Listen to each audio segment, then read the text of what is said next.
Vamos abrir a Bíblia no livro de Lucas, capítulo 1, versículo 13 em diante. E o tema da mensagem é No Espírito e Poder de Elias. No Espírito e Poder de Elias.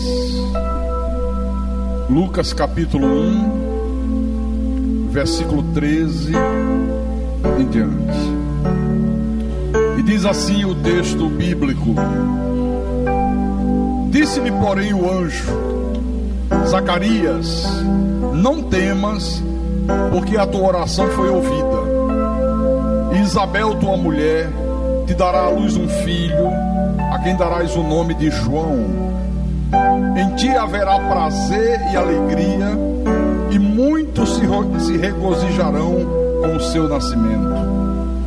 Pois ele será grande diante do Senhor, não beberá vinho nem bebida forte, e será cheio do Espírito Santo já do ventre materno.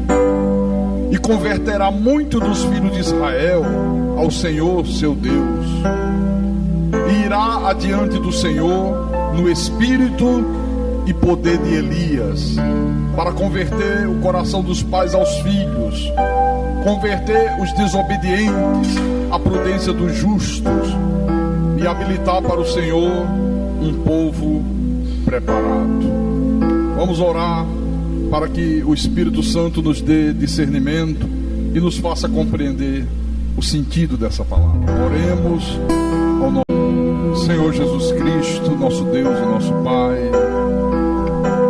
E aqui estamos nós reunidos nesse santuário, nesse lugar onde a tua igreja se reúne para ministrar louvor ao teu nome, adoração ao Senhor, porque só o Senhor é digno de ser louvado e de ser adorado. Só o Senhor é Deus, porque não há outro. E é aqui que nós ouvimos a tua voz, é aqui que nós aprendemos de ti, é aqui que o teu Espírito Santo nos ensina as verdades eternas do Pai. E nós ouvimos a tua palavra, colocamos em prática e vamos construindo a nossa casa espiritual, que é a vida sobre rocha. Porque quando a casa é bem construída, o Senhor disse: na hora que vierem as chuvas, na hora que os rios transbordarem, na hora que os ventos soprarem com fúria contra aquela casa, ela não cai, porque ela está bem construída.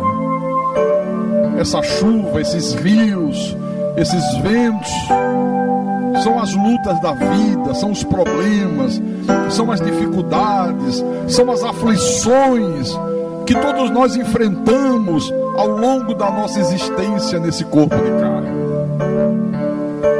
E se nós não tivermos com a nossa casa bem construída, o Senhor disse: a casa cai e é grande a sua ruína. Portanto, Senhor, nós queremos construir a casa sobre rocha, cavar uma profunda vala até lançar os alicerces, para que nunca a nossa casa caia, para que ela suporte todas as lutas da vida. E nós te pedimos isso em nome de Jesus Cristo. Fala com a tua igreja nessa noite, fala com o teu povo, fala com este homem, com esta mulher, com este senhor, com esta senhora, essa pessoa que o Senhor trouxe esta noite aqui com mãos de misericórdia, porque é o Senhor quem efetua o querer e o realizar. Usa-me como teu pastor, como teu servo, inspira-me, capacita-me, para que eu possa proclamar a tua palavra, mas proclamar a tua palavra com verdade. E que tudo que for proclamado, meu Pai, desse altar, que seja para a tua honra, para a tua glória e para o teu louvor. Eu te peço em nome de Jesus, eu te peço em nome do Senhor todos que creem, digam amém e amém. Diga graças a Deus. Olha, meus irmãos amados, minhas irmãs em Cristo. O Espiritismo, ele disseminou em todo o mundo a doutrina da reencarnação. E ao longo dos séculos, esse Espiritismo, ele tem usado alguns textos bíblicos, procurando respaldar essa teoria da reencarnação, que é uma teoria. Na verdade, não passa de uma teoria. E eles têm usado textos bíblicos dizendo, não, a Bíblia fala de reencarnação, está aqui. João Batista é Elias que reencarnou. E quando é que começou essa confusão? Vou mostrar para você. Em Malaquias, que é o último livro do Velho Testamento, antes de começar o Novo Testamento, tem Malaquias, no capítulo 4, versículo 5, tem uma profecia que diz o seguinte. Olha a profecia, capítulo 4 de Malaquias, versículo 5. Eis que eu vos enviarei o profeta Elias, antes que venha o grande e terrível dia do Senhor. Olha, a profecia é Deus dizendo, eis que eu vou enviar o profeta Elias. Elias havia vivido, olha, muitos séculos antes. E agora Deus está dizendo, eu vou enviar o profeta Elias. E foi em cima dessa profecia e de outras passagens bíblicas que eu vou mostrar para você aqui, que Allan Kardec um dia criou a doutrina da reencarnação. Mas para a gente entender bem tudo isso, vamos voltar um pouquinho no tempo, até a época do profeta Elias, lá em 2 de Reis, Velho Testamento, 2 de Reis, capítulo 2, versículo 9 em diante. Agora retornamos no tempo. Agora estamos na época de Elias. E vejam, por favor, o que diz aqui o texto sagrado. Todos encontraram? Todos acharam? Então vamos lá. Havendo eles passado, Elias disse a Eliseu, pede-me o que queres que eu te faça, antes que seja tomado de ti.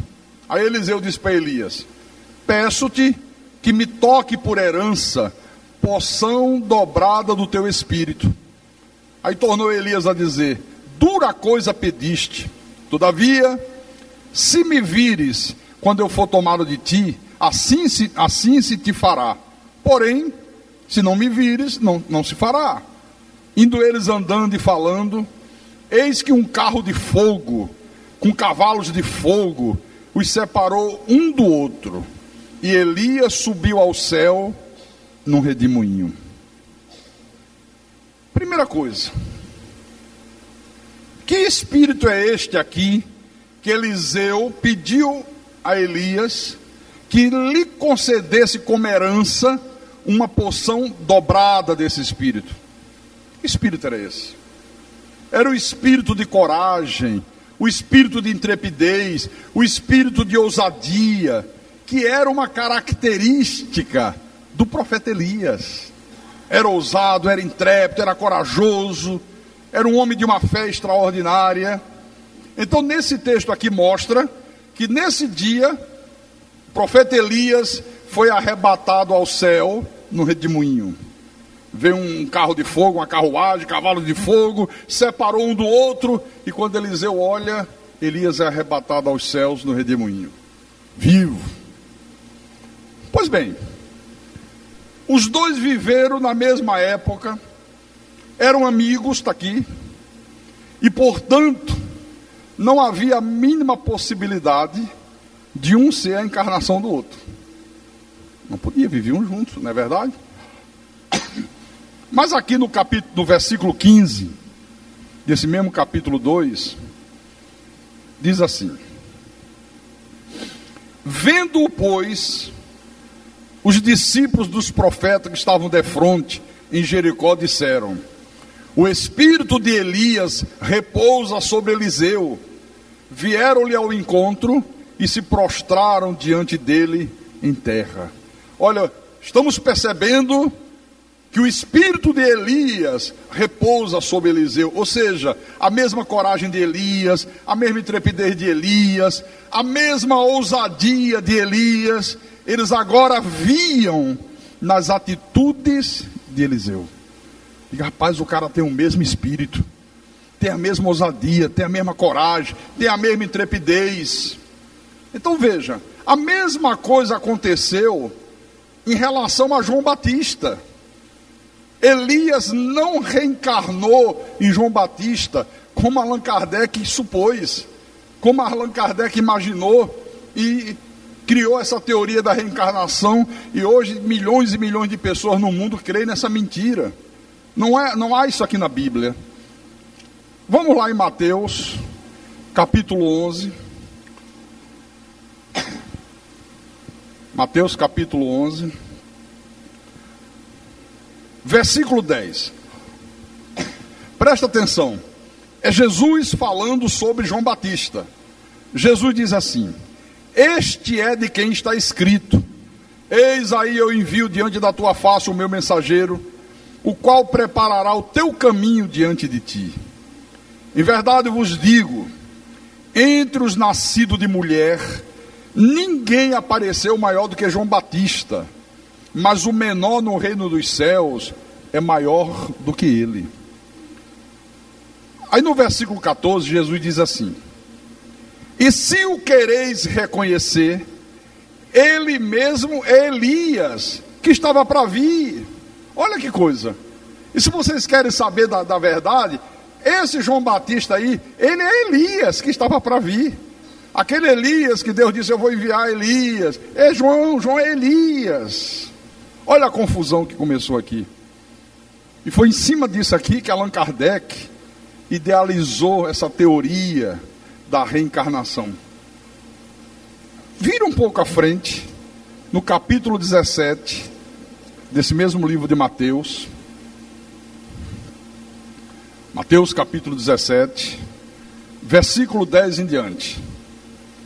Agora os discípulos vão interrogar João Batista. Mas os discípulos o interrogaram: por que dizem, pois, os escribas ser necessário que Elias venha primeiro? Interrogaram o Batista? Não, interrogaram Jesus.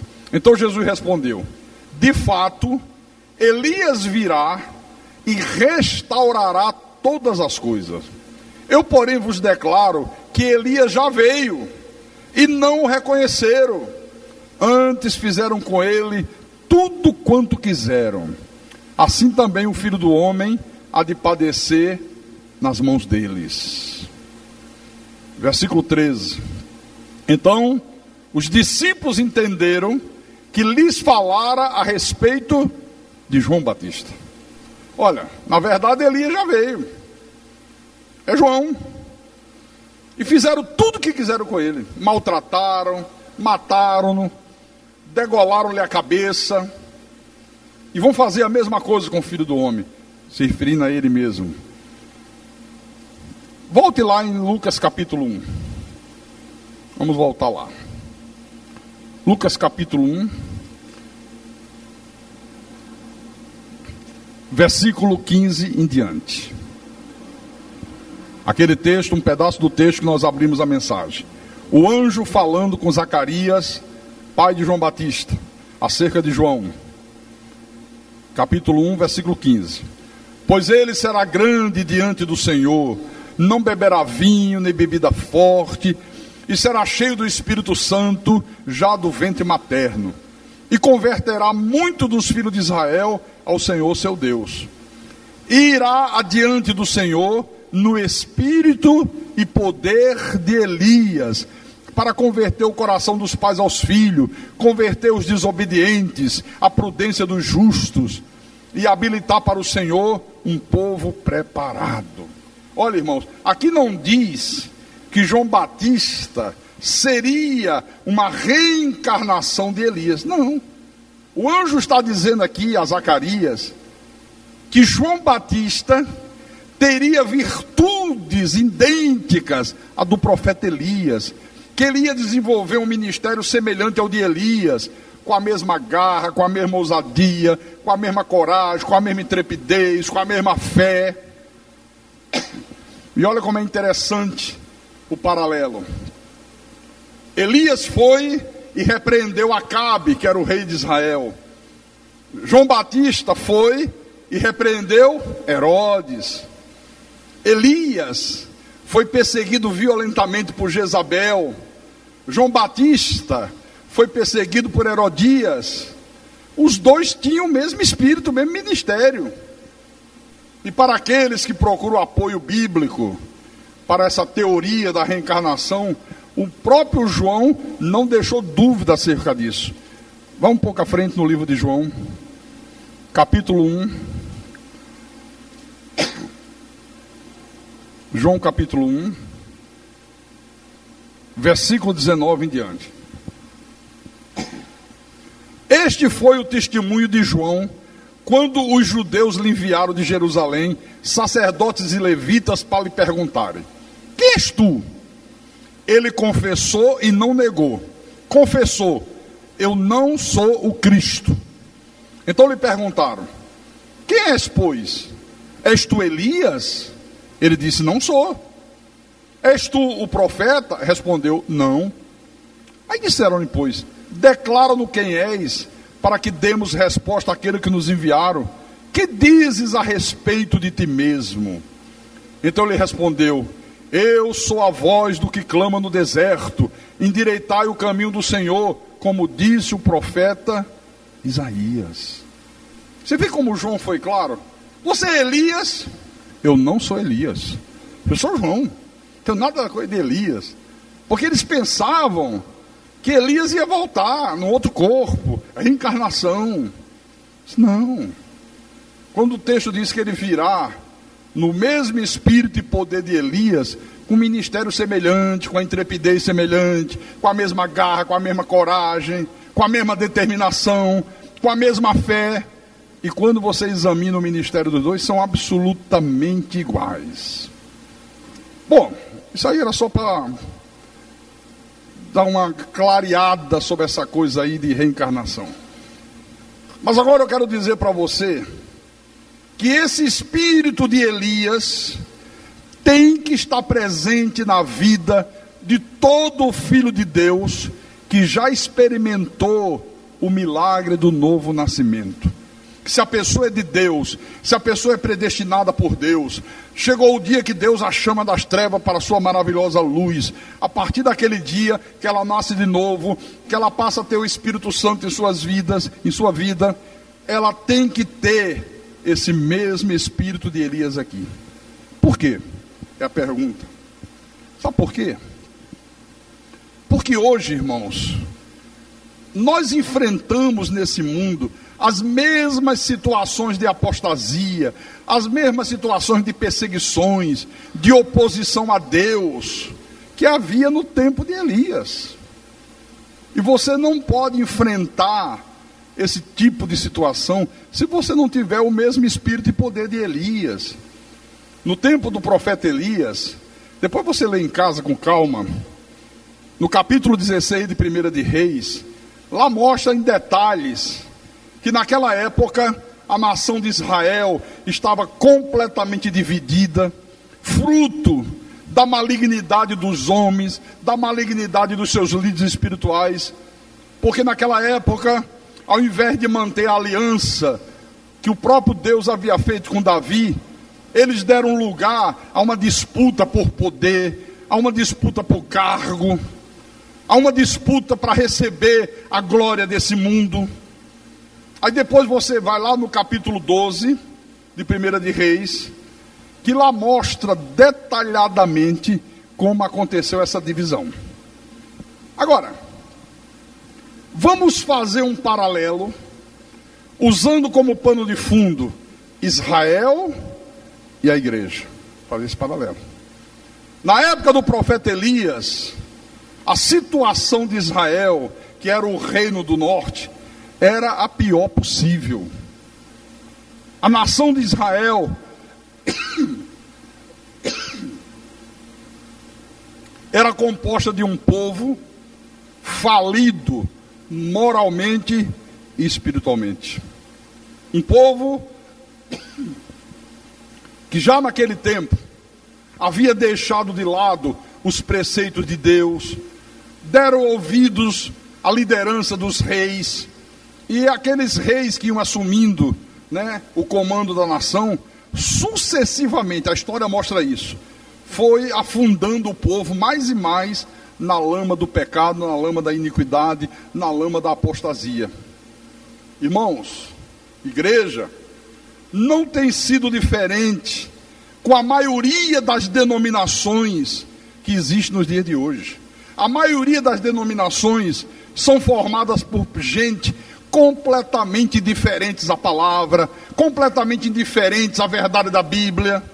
Na realidade, pessoas mornas, moralmente e espiritualmente. Deus abomina isso. Deus não admite que o seu povo fique em cima do muro. Deus não admite o povo dele um povo frouxo. Deus não admite pastores covardes, que se omitem, que não assumem uma posição em favor da verdade, em favor dos preceitos de Deus. Quer ver como Deus não admite?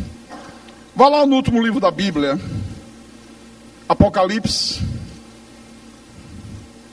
capítulo 3,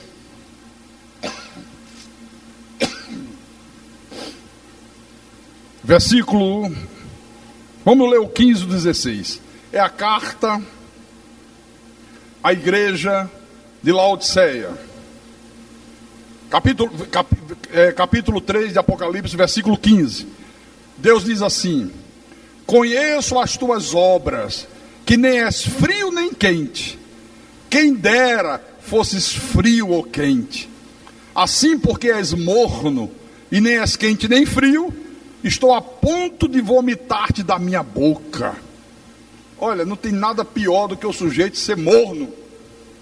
Ou você assume o frio, ou você assume o quente. Ou você assume a lei, ou você assume a graça. Ou você assume a verdade, ou você assume a mentira. Não pode ficar em cima do muro e querer jogar pelos dois lados. Isso Deus diz, não. Porque você é morno, estou a ponto de vomitar-te da minha boca.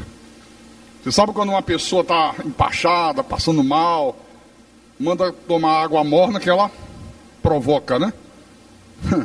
Provoca vômitos em Deus, está aqui, ó. Então hoje, a grande maioria dos que se dizem crentes, evangélicos, já não levam mais em conta a determinação de Deus de viver uma vida separada do que é profano, de viver uma vida de santidade, de crescer na graça e no conhecimento de Jesus Cristo. Não levam mais em conta. Ou se esqueceram, ou talvez nunca tenham tomado conhecimento da determinação expressa de Deus a esse respeito. Paulo disse isso à igreja em Romanos capítulo 12.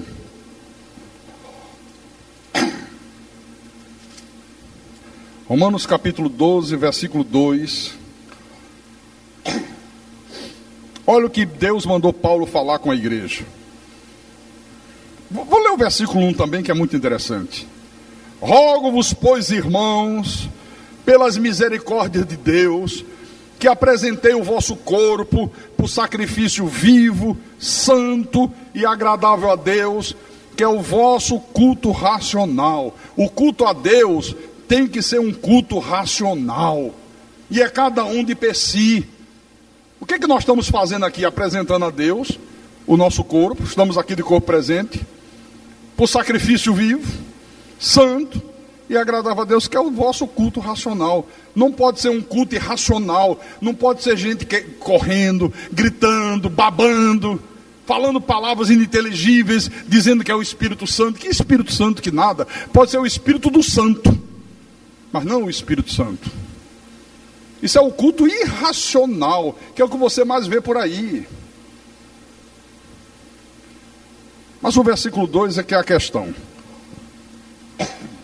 Ele diz: e não vos conformeis com este século, mas transformai-vos pela renovação da vossa mente, para que experimenteis qual seja a boa, perfeita e agradável vontade de Deus. Não te conforme com este século, não te conforme com esse mundo mau, não te conforme com esse mundo aion, o mundo das trevas. Não paute a tua vida de acordo com os padrões desse mundo. Então uma pessoa que é de Deus, ela não pode pautar a sua vida pelos padrões do mundo. Não pode. Nesse mundo vale tudo. Nesse mundo é normal beber, fumar, se drogar. Nesse mundo é normal a mocinha com 12 anos já ir para um motel com o namorado. Nesse mundo é normal homem casar com homem, mulher casar com mulher. Até o Supremo já aprovou essa vergonhice. Pastor, cuidado que isso é processado pela lei da homofobia. Eu quero que a lei da homofobia se dane. Pode me processar quantas vezes quiser. Eu jamais vou pactuar com isso. Deus não criou Adão e Iva, Ele criou Adão e Eva. É uma barbaridade, é uma afronta à dignidade da família, essa coisa de homem com homem, mulher com mulher. E os nossos juristas, os nossos juízes, dizem que não tem problema não. E ainda chegam ao absurdo de permitir que dois homens que vivem juntos adotem uma criança. Você já imaginou como é que fica a cabeça de uma criança, quando chegar na idade de escola, 3 anos, 4 anos, ir para o colégio, e os coleguinhas dizem, como é o nome do seu pai? João. E da sua mãe? Antônio.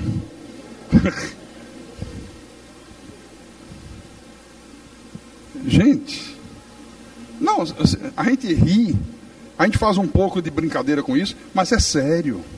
Como é que fica a cabecinha de uma criança? Ou então, como é o nome do seu pai? Maria. Não, seu pai, Maria.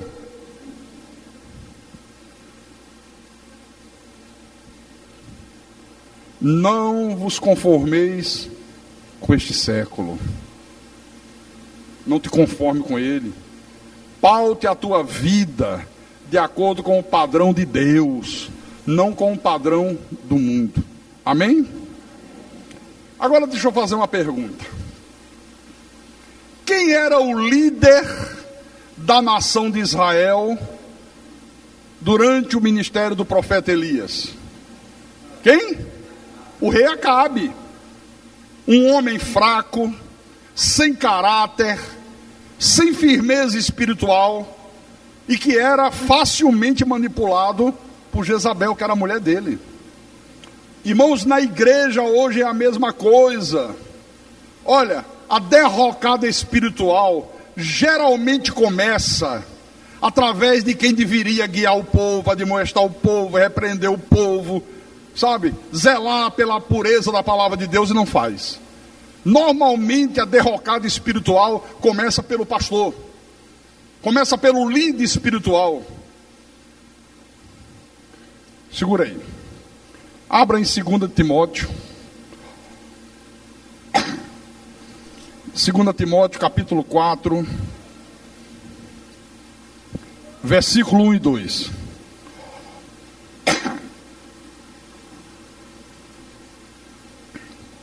Encontraram? Paulo escreve para Timóteo, que era um jovem pastor de uma igreja em Éfeso, e Paulo diz: conjuro-te perante Deus e Cristo Jesus, que há de julgar vivos e mortos pela sua manifestação e pelo seu reino. Prega a palavra, insta, quer seja oportuno, quer não, corrige, repreende, exorta com toda longanimidade e doutrina. Olha, Timóteo, prega a palavra. Aqui não está escrito engana o povo, promete dinheiro para eles, faz uma corrente de 12 sextas-feiras, manda distribuir o sal grosso, a rosa ungida. Não, prega a palavra, exorta a turma, quer seja oportuno, quer não seja oportuno, não importa onde for, não importa em que hora seja, repreende, corrige essa gente. Essa é a função do líder espiritual. Mas tem mais. Em 1 Timóteo, capítulo 4 também, versículo 16, agora nessa primeira carta, Paulo diz a Timóteo: tem cuidado de ti mesmo e da doutrina, continua nestes deveres, porque fazendo assim, salvarás tanto a ti mesmo, como aos teus ouvintes. Cuida de ti mesmo e da doutrina. O pastor deve principalmente cuidar da doutrina, da palavra, a sã doutrina, a verdade. Hoje o que você mais vê são pastores fracos, que não têm nenhuma vocação de Deus, totalmente despreparados para o ministério. É o que você mais vê hoje, irmãos. Às vezes eu quero ouvir uma palavra, ligo o meu rádio no carro, olha, não consigo ouvir 2 minutos. Eu digo, Deus que me livre, não dá, às vezes eu estou viajando por aí, eu digo, puxa vida, ligo o rádio, boto nas FM, deixa eu ver se eu encontro um pregador para eu ouvir uma palavra. Não se consegue ouvir. É só bobagem, é só heresia, é só ensino de demônios. Ora, no tempo de Elias, o que Israel fez na pessoa de Acabe? Estendeu a mão para o mundo, quando esse sujeito, esse rei Acabe, tomou como esposa uma mulher ímpia, o que Deus proibia terminantemente na sua palavra. Você sabia disso?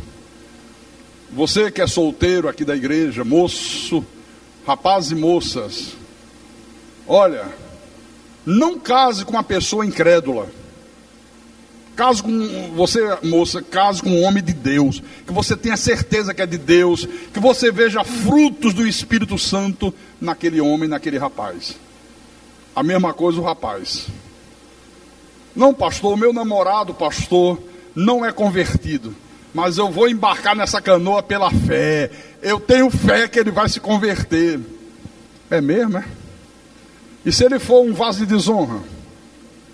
E se ele for um filho do diabo, nunca se converter? Você vai pagar um preço caro. Viu? Vai proibir você de vir para a igreja. Eu conheço muitos casos assim. Vai fazer cachaçada dentro da tua casa. E se for para macumba? Ele vai dizer, você tem a sua religião, eu tenho a minha. E aqui eu sou o marido, eu que mando. Aqui é pai de santo, é mãe de santo, é cachaça, é charuto e acabou a história. Quantos e quantos casos eu conheço das coisas serem dessa maneira. Não se deixe levar pela aparência. Pastor, mas é um rapaz tão bonito, pastor. Ele usa óculos Ray-Ban. Tem olhos cor-de-rosa. Tem até uma Brasília amarela. Ah, é?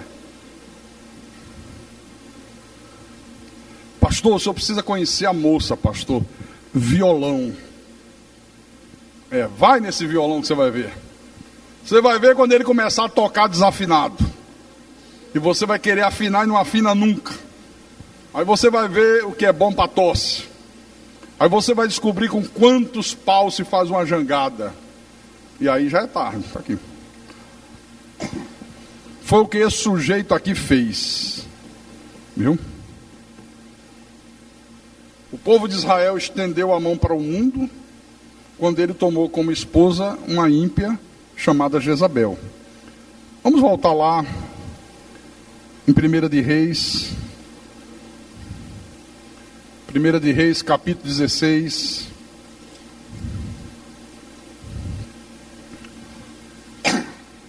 Versículo 31. Vá prestando atenção. 1 de Reis, capítulo 16, versículo 31. Como se fora coisa de somenos andar ele nos pecados de Jeroboão, filho de Nebate, tomou por mulher a Jezabel, filha de Etibaal, rei dos Sidônios, e foi e serviu a Baal e o adorou. Já não bastava os inúmeros pecados que esse sujeito vinha cometendo, ele agora vai, como se fosse coisa somente de importância, se casa com uma mulher ímpia, ergue um altar a Baal lá em Samaria, e ainda faz um poste ídolo para ele adorar. Versículo 32.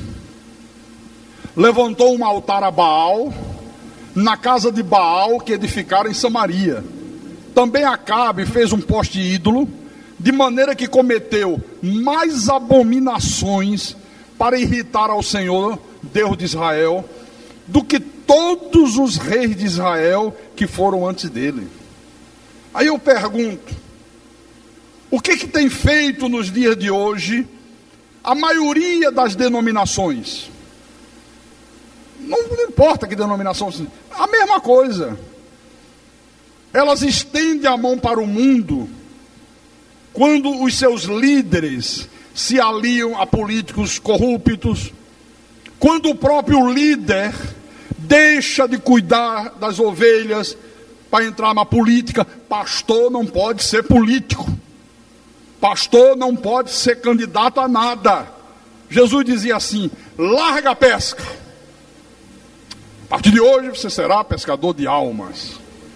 Mandava largar as atividades seculares. Hoje é o contrário, a turma diz: não, larga de ser pescador de almas e vai para Brasília roubar. Porque você acha que o pastor entra na política, esses caras que entram aí? Não, eu vou entrar, vou ser candidato a deputado federal para defender a igreja. Tenha vergonha na cara. Quem defende a igreja é o próprio Deus, rapaz. Se a igreja for depender de um homem defendê-la, ela se acaba. É tudo conversa fiada para enganar o povo. Eles vão para lá para encher o bolso de grana. Então pastor não pode. Pastor. E um membro da igreja poderia ser candidato? Olha, poder pode. Agora, você tem que sentir se Deus quer isso. Se é isso que Deus quer para você. E se Deus quiser, Deus vai lhe preparar de tal forma que você vai para o meio das cobras e não vai ser picada por elas. Você não vai roubar, você não vai ser desonesto, você não vai se vender. Porque essa turma que vai para Brasília aí, essa tal da bancada evangélica, é a mesma coisa dos que não são evangélicos. É a mesma safadeza, é a mesma sem-vergonhice. Vocês acompanharam, não acompanharam? Escândalo do mensalão, escândalo do sanguessuga. Quem eram os que estavam envolvidos? A pastorzada, roubando dinheiro que era para comprar ambulância, que era para fazer hospital, e os caras subfaturando as vendas e botando dinheiro no bolso.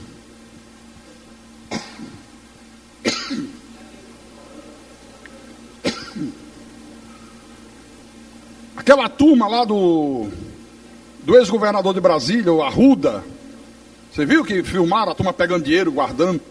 E um dos caras que era pastor entre aspas, só se for pastor alemão, com pedigree.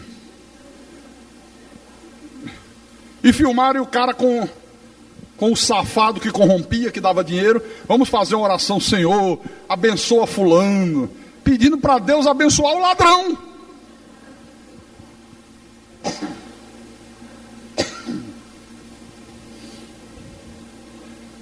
Então, a maioria das denominações hoje estende a mão para o mundo quando começa a reconhecer, como Igreja de Jesus, ministérios que estão aí, que são claramente contrários à verdade da Bíblia, que estão claramente em desacordo com a palavra de Deus, mas eles reconhecem como igreja.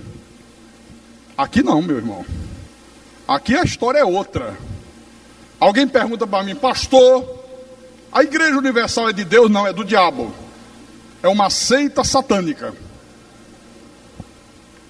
Pastor, não, eu provo na Bíblia.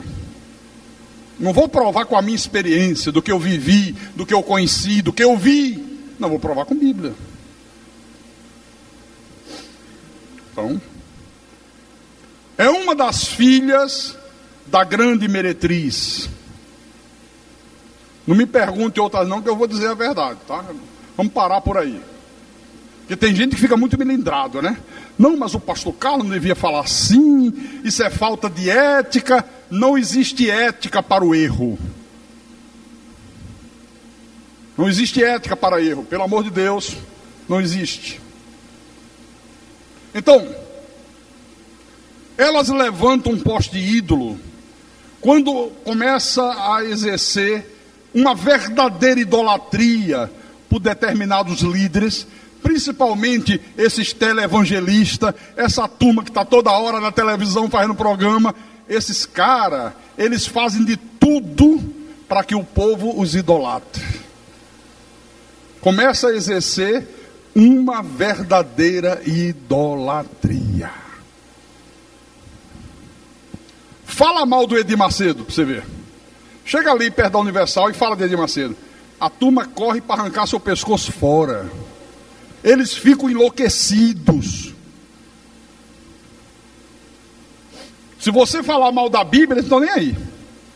Estão nem aí. Agora fala mal do líder deles. Fala mal do Silas Malafaia. A Assembleia de Deus em peso vem e quer te estrangular.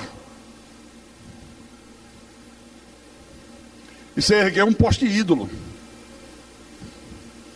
A mesma coisa em relação a essas bandas gospel, a esses cantores gospel, que não fazem outra coisa a não ser participar do grande comércio da fé. Não, eu tenho um ministério de música. Mentira! Você não tem ministério de música coisa nenhuma. Você está fazendo comércio com o povo de Deus. Fala um cantor, uma cantora gospel muito conhecida aí. Diz o nome de um aí. Quem? Aline Barros, Trazendo a Arca. Você sabe quanto o Trazendo a Arca cobra para vir cantar aqui na igreja, se eu quisesse trazê-los?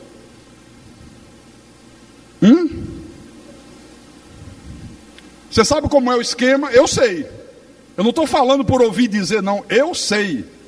Eles falam assim, pastorzinho, pastorzão, quantas pessoas cabem lá? Olha, sentada cabe umas 300 tal, mas se botar em pé a gente bota mais 1000. O senhor sabe que se a gente for lá, dá para fazer 3 cultos no domingo com 1000 pessoas direto, né? Então eu vou fazer o seguinte,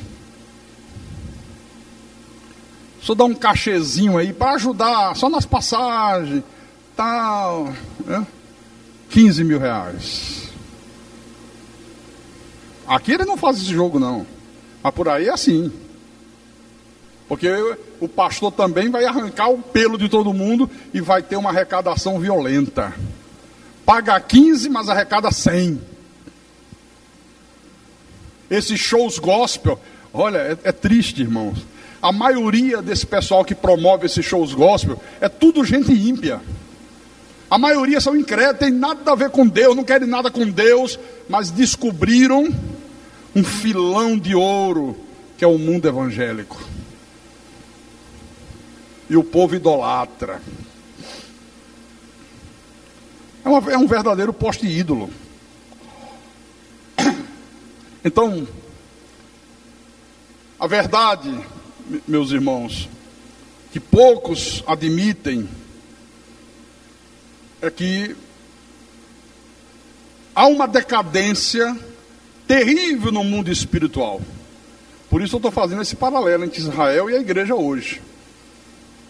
Já deu para entender um pouquinho, já?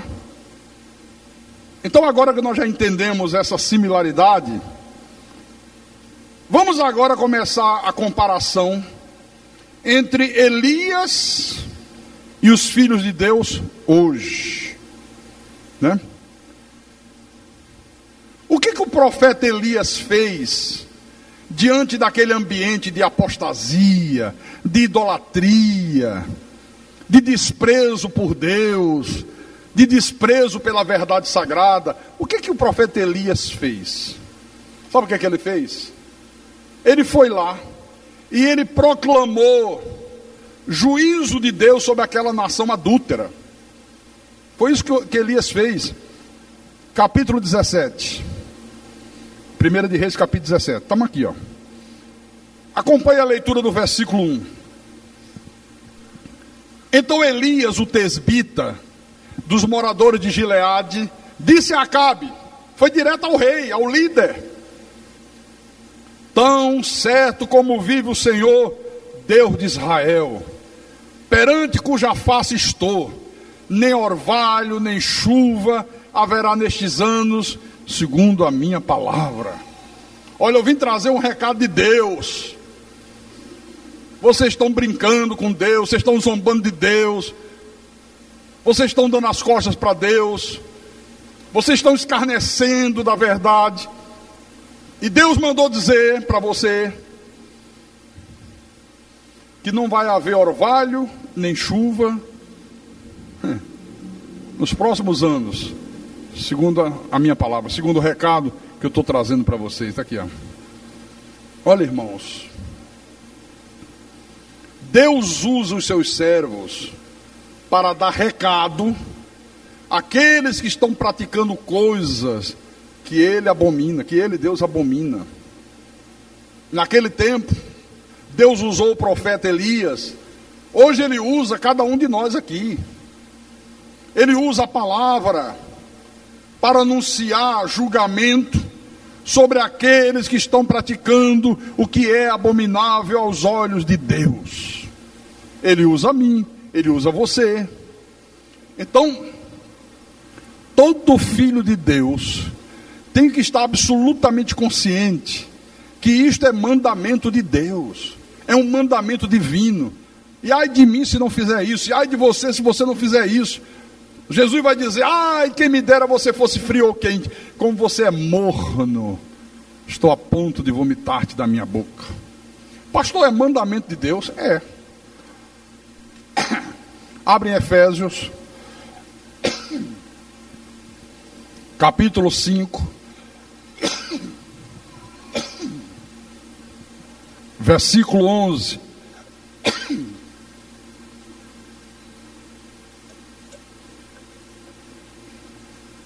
Acharam?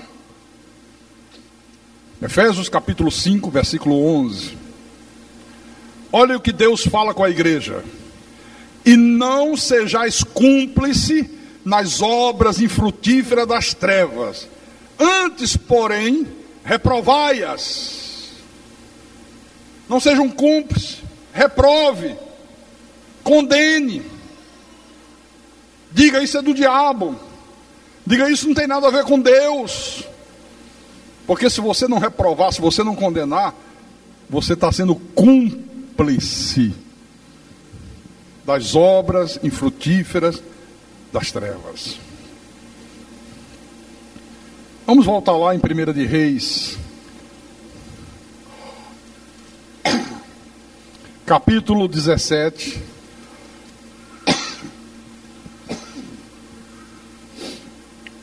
versículo 3. Depois que Elias transmitiu o recado de Deus para Acabe, aí Deus ordena que Elias saia daquele lugar. Olha o que diz o versículo 3. Deus fala com Elias. Versículo 2: veio a palavra do Senhor dizendo: retira-te daqui, vai para o lado oriental e esconde-te junto à torrente de Querite, fronteiro ao Jordão.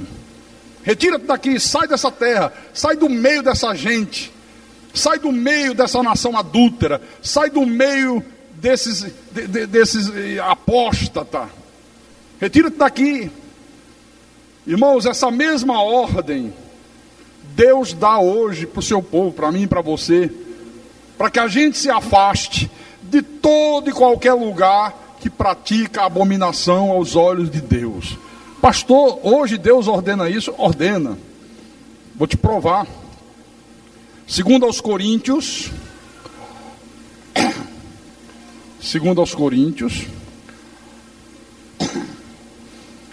capítulo 6, Versículo 17. Versículo 17 e 18. Vamos ler os dois. Segundo aos Coríntios, capítulo 6, versículo 17 e 18. Deus fala assim: por isso, retirai-vos do meio deles, separai-vos, diz o Senhor. Não toqueis em coisas impuras, e eu vos receberei. Serei vosso Pai, e vós sereis para mim filhos e filhas, diz o Senhor Todo-Poderoso. Retirai-vos do meio deles, se separem deles, e aí você vai provar que é meu filho, e aí eu vou saber que eu sou teu pai de verdade. Às vezes a pessoa ouve essas verdades da graça, confere na Bíblia, sabe que é a verdade, aí tempos depois o cara ainda está no meio do erro. Aí você diz: rapaz, você aprendeu a verdade, você conhece, o que você ainda está fazendo lá se você sabe que ali é errado? Não sabe o que é, pastor? Eu estou lá para Deus me usar, para eu evangelizar alguns irmãos, para iluminar os olhos dele. Mentira. Você está lá porque você não tem coragem de sair de lá. Não é isso que Deus manda, né? Ficar lá para evangelizar ninguém, é para sair. Retirai-vos, separai-vos, separa-se disso. Vamos voltar lá em 1 de Reis, capítulo 18, versículo 16 em diante. Olha só. Então, foi Obadias encontrar-se com Acabe e lhe anunciou. E foi Acabe ter com Elias. Obadias foi e anunciou que Elias estava lá. Olha, Elias está aí. Aí o rei Acabe: depois eu vou lá falar com ele. Aí vendo, disse-lhe, olha o que Acabe disse para Elias: és tu, ó perturbador de Israel? És tu mesmo que estás aqui, perturbador de Israel? Aí Elias respondeu: eu não tenho perturbado a Israel, mas tu e a casa de teu pai, porque deixaste os mandamentos do Senhor e seguiste os Baalins, seguiste os falsos deuses, seguiste os falsos ensinamentos. Interessante, sabe? Hoje é a mesma coisa. Quando aqueles que são fiéis a Deus se levantam e apontam os erros grosseiros, as diabolices daqueles que se auto-intitulam pastores e não são, a primeira coisa que eles fazem é taxar a pessoa de herege. Pastor Carlos Magno, aquele é um herege. Quer dizer, eu passei 15 anos da minha vida pregando um falso evangelho, enganado, enganando, nunca fiz dolosamente, nunca ninguém me chamou de herege. Hoje que eu prego a verdade de Deus e tenho a coragem, a autoridade e o conhecimento para dizer: isso aí é diabólico, isso aí é demoníaco, isso aí não tem nada a ver com Deus, isso é ensino de demônios, sou chamado de herege. Esse pastor Carlos está perturbando a igreja já está perturbada há muitos séculos, há muito tempo que a igreja está perturbada, querido. Quem perturba a igreja são eles, com falsos ensinamentos, com um evangelho pervertido, endeusando o diabo, omitindo a soberania de Deus. Olha, vai gostar do diabo assim no inferno. Na maioria dos lugares aí fora, o culto não é um culto a Deus, é culto ao diabo. Olha, irmão, porque o diabo, cuidado com o diabo, viu? Olha, ele está em derredor. Se você der uma bobeira, ele entra. Olha, ele fica na porta da igreja, esperando você sair. Se você abrir uma brecha, a pessoa já está cheia de problemas. Vem para a igreja em busca de uma palavra de conforto, de ânimo, de paz. Sai mais perturbado do que entrou. Porque é só diabo, inferno, dinheiro e o Satanás e não sei o que, não sei o que, não sei o que. Que diabo? Que diabo? Em João capítulo 12, versículo 31, quando se aproximava o momento de Jesus ir para a cruz, Confira na tua Bíblia, João capítulo 12, versículo 31. Você não ouve pastor pregar isso, que você vai ler agora aí. Veja quantos anos você tem de igreja, e veja se você já ouviu alguém pregar isso. Está aí na tua Bíblia. Se aproximava o momento de ir para a cruz, e Jesus disse assim: chegou o momento de ser julgado esse mundo Aion, e agora o seu príncipe será expulso. Há 2000 anos atrás, eu pergunto, foi expulso ou não foi expulso? E por que 99,9% dos crentes diz o diabo é o príncipe desse mundo? Ou estou falando uma bobagem? Diz ou não diz?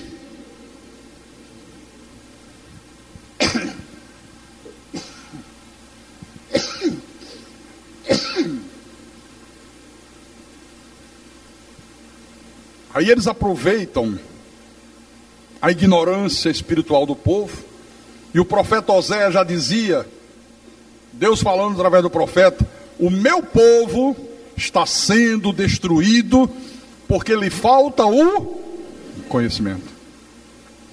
Aí não tem conhecimento, o picareta vai para o rádio, vai para a televisão, aí diz assim: você que está sofrendo.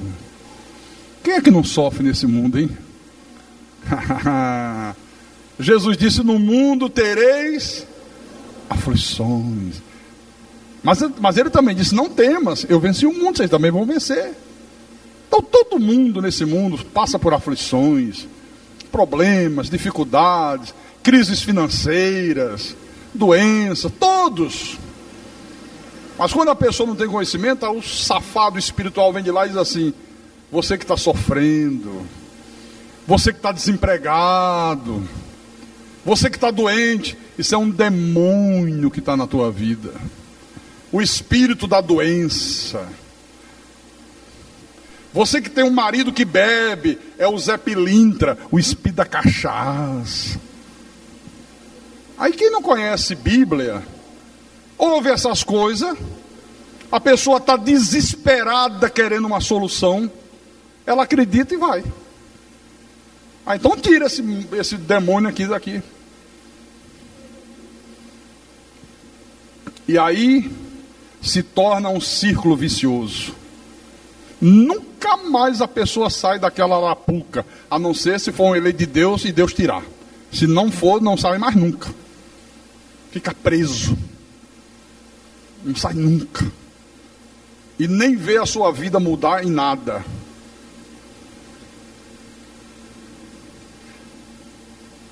É você, seu Elias, perturbador de Israel, o rei. Elias não se intimidou. Nós também não podemos nos deixar intimidar. Vocês são uns hereges. Quando me chama de herege, eu digo na bucha: herege é você. Você que é herege, rapaz. Você que deixou a verdade de Deus de lado. Você que prega um falso evangelho. E o cara tem que sair daqui com o rabo entre as pernas.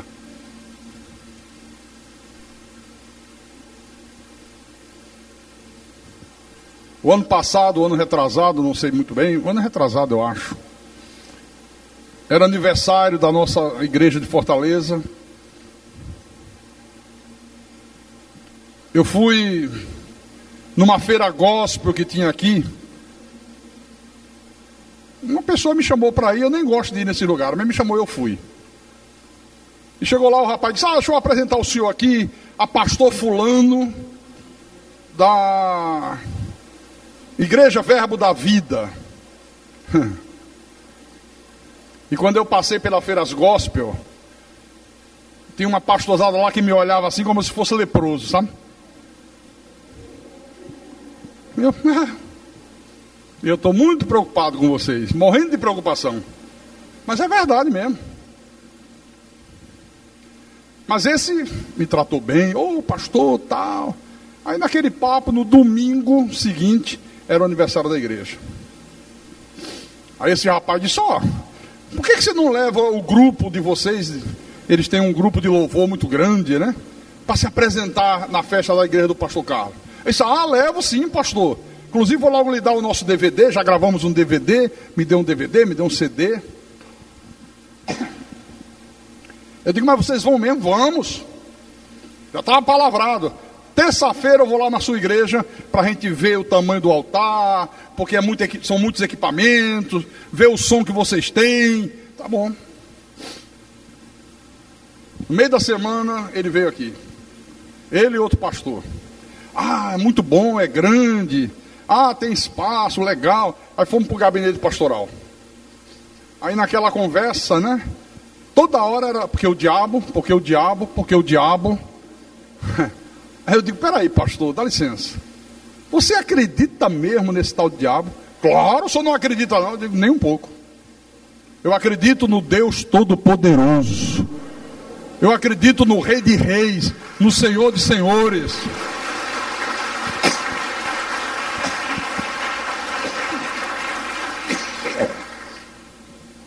Eu acredito naquele que na cruz do Calvário expulsou o príncipe desse mundo. Que na cruz do Calvário pegou os demônios e os colocou em algemas eternas. Judas, versículo 6, diz isso. Aí ele olhava para o outro olhava para ele. E eu só na Bíblia. E eu digo, pode falar, pode contestar. Agora conteste com a Bíblia. Não. E eu olhava para o outro, assim como que estivesse censurando, né? Eu digo, olha, pode falar à vontade. Agora com Bíblia. Não, pastor. Nós vamos marcar outro dia para a gente vir aqui com calma, não sei o quê. Tá bom. Venha mesmo. Saíram daqui voado. Chegou o domingo, esperamos. Nem um telefonema para dizer, não vai dar. Fizeram de propósito, para furar a festa, sabe? Eu não me intimido com isso, meu irmão. Mas não me intimido mesmo. Não se intimide também. Olha, nós devemos falar a verdade sempre. Doa a quem doer, custe o que custar. Na época da reforma protestante, Martinho Lutero dizia, a paz se possível, mas a verdade a qualquer preço. A paz se for possível, agora a verdade a qualquer preço. E eu quero terminar dizendo para você que Jesus é o nosso maior exemplo. Jesus falou toda a verdade. E por isso a Bíblia diz que ele foi odiado sem motivo. Sem motivo. Para a gente terminar. Abra em João capítulo 15. Mateus, Marcos, Lucas, João. Capítulo 15, versículo 24. Vamos ler o versículo 24 e 25. São palavras dele, do Senhor Jesus Cristo. Ele disse assim: se eu não tivesse feito entre eles tais obras, quais nenhum outro fez, pecado não teriam.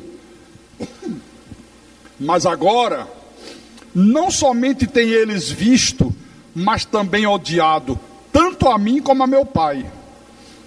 Isto, porém, é para que se cumpra a palavra escrita na sua lei. Odiaram-me sem motivo.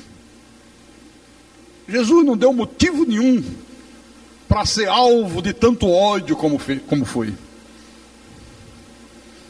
Um dia pegaram o Senhor, levaram-no para Herodes,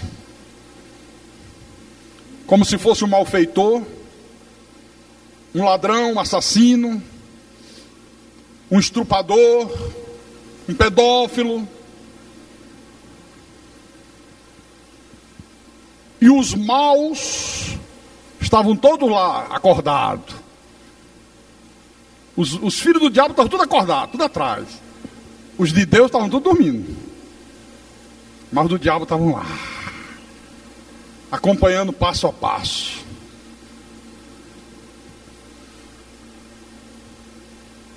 E veio desenrolar das coisas. Jesus sofre, apanha, leva cusparada na cara, bofetada, colocam-lhe uma coroa de espinho na cabeça, dilaceram as suas costas com chicote, um chicote de couro com as pontas de lâminas de aço, que quando batia arrancava as tiras de couro das costas, ficava o sangue escorrendo. Imagine a dor e o sofrimento. E teve uma hora que ele já está agora com Pilatos, e Pilatos diz: rapaz, eu não vejo culpa nenhuma nesse homem. Por que tanto ódio contra ele? Ele não fez mal nenhum. É um homem bom, um homem manso, só fala coisas boas. Por que esse povo está assim? Não, eu vou fazer alguma coisa para soltar esse cara. Era Páscoa, era costume nessa época Roma libertar um prisioneiro. Ele diz: ó, tem um cara aí que é bandido, ladrão, assaltante, estrupador, tudo que não presta, chamado Barrabás, traz ele. Agora eu vou ter uma maneira de soltar esse cara, quer ver? E a multidão lá. E quem estava na frente daquela multidão? Os líderes da religião judaica. Os líderes religiosos, não eram os pais de santo. Não, eram os líderes da religião judaica. Aqueles que se autodenominavam homens de Deus, profetas do Altíssimo. Aqueles que se diziam conhecedores da palavra, eram os que estavam na frente, insuflando o povo. E Pilatos disse: olha, é o seguinte, quero fazer uma proposta a vocês. É costume nessa época soltar um prisioneiro. Está aqui Jesus de Nazaré e está aqui Barrabás. Quem vocês querem que eu solte? Pilatos tinha certeza que eles iam dizer: não, entre Jesus e o ladrão, o assassino, claro, solta Jesus. Quebrou a cara. Qual não foi a surpresa quando a multidão gritou: solta Barrabás. Barrabás, Barrabás, Barrabás. Por isso Jesus disse: não, tem que ser assim mesmo, para se cumprir o que está escrito: odiaram-me sem motivo. E eu termino perguntando: você tem vivido a tua vida no espírito e poder de Elias? Você tem sido um Elias nesse mundo? Você tem sido um Elias para os teus vizinhos? Você tem sido um Elias para a tua família? Pense aí. Você tem tido a mesma fé de Elias, a mesma coragem de Elias, a mesma intrepidez de Elias, a mesma ousadia de Elias? Ou você tem se acovardado diante dos Acabes modernos? Olha, o mundo está cheio de Acabes, poderosos, que ocupam importantes tribunas, que têm o poder do dinheiro, o poder da política, que têm o poder dos meios de comunicação, rádio, TV, tudo está na mão desses caras. São os Acabes de hoje. Como é que você tem sido diante deles? Você que me ouve através do programa de rádio, essa mensagem é passada no rádio, na rádio metropolitana, é passada na nossa rádio na web, na nossa TV na web. Eu pergunto para você que está me ouvindo há uma pancada de anos: quando é que você vai tomar vergonha na cara e tomar a atitude de sair do meio da apostasia, de sair do meio daqueles que são inimigos de Deus? Você fica me ouvindo, liga para mim, manda e-mail, manda carta: Pastor Carlos Magno, eu admiro a tua coragem, eu admiro a tua covardia. Fico pasmo como você é covarde, que não assume a verdade. Apartai-vos do meio deles, separai-vos, e eu serei para vós pai, e vocês serão para mim filhos e filhas. Amém, irmãos? Como é que você tem sido? No teu trabalho, você tem sido um Elias? Não, pastor, eu respeito todo mundo. Tem uma turma lá que gosta de corrente, o outro gosta de culto para quebrar maldição, o outro só fala do diabo. Eu fico na minha. Ah, é? Mas não é isso que Deus espera, não. Deus espera que você chegue para os Acabe e diga: opa, vem cá. Tá errado. Tá tudo errado, vamos para aqui, ó. Tá aqui a verdade, que demônio que nada, que corrente que nada. Ele nos libertou do império das trevas. Aleluia. Libertou ou vai libertar? Libertou.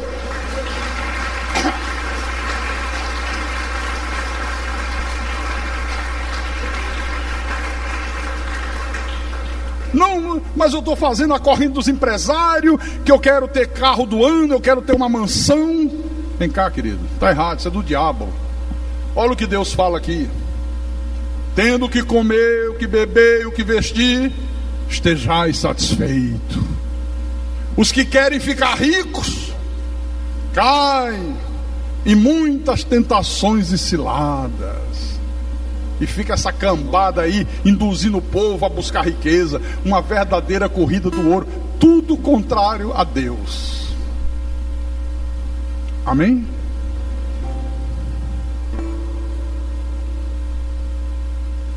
Deus espera que nós vivamos a nossa vida hoje no espírito e poder de Elias, irmão.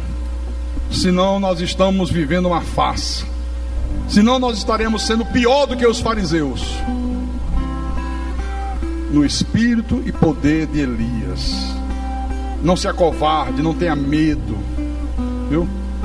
Não fique em cima do muro. Assuma a sua posição de cristão.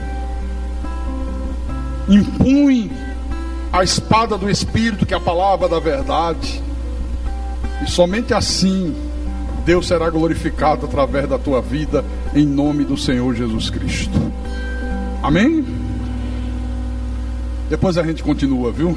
Quem tem ouvidos para ouvir, que ouça o que o Espírito falou à igreja nessa noite, em nome de Jesus e para a glória de Deus. Mais forte.